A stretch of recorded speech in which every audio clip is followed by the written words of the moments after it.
backyard, and you know, maybe somebody bought their house saying, well, I like the sound of softball on a Saturday afternoon, but I really don't like headlights shining, you know, at my house in the winter at 5 p.m., you know, so although the overall number of cars might be the same, for immediate neighbors, the quality of the disturbance is very personal to them, so you'll probably never find a spot that doesn't upset somebody, but...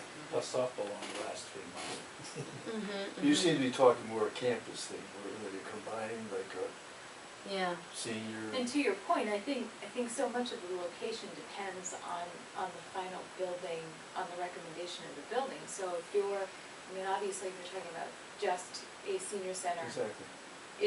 it would be conducive to one location, but if you're talking about a campus, developing a campus with a library, maybe a community center with recreational programs, it's a completely different...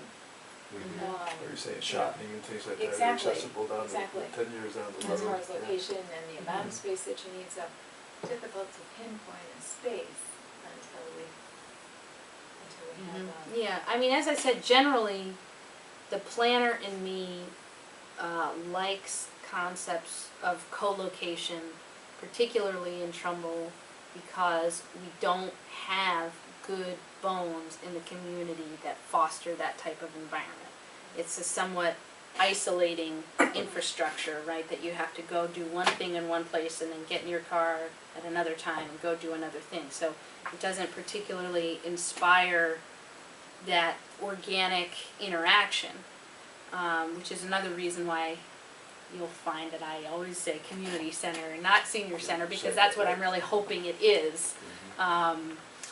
And not to say community center with a pool or anything like that, I just mean a gathering place for people of all different generations over the course of the day and the month. And I get the sense from your research that you are finding that may be the most efficient use of the space too, that it, you know, doesn't shut down at 3 p.m., you know, the bricks and mortar, but that it can have kind of a revolving door life to it. And I think that's really good for the community. I mean, a lot of what's coming out of the library study, what people love about it is that it has that programming, it has those characteristics of everything, and the, you know, the glass ceiling there, so to speak, is the four walls itself that weren't built to accommodate that kind of programming originally, but they're working with what they have in a really great way. They like where it is.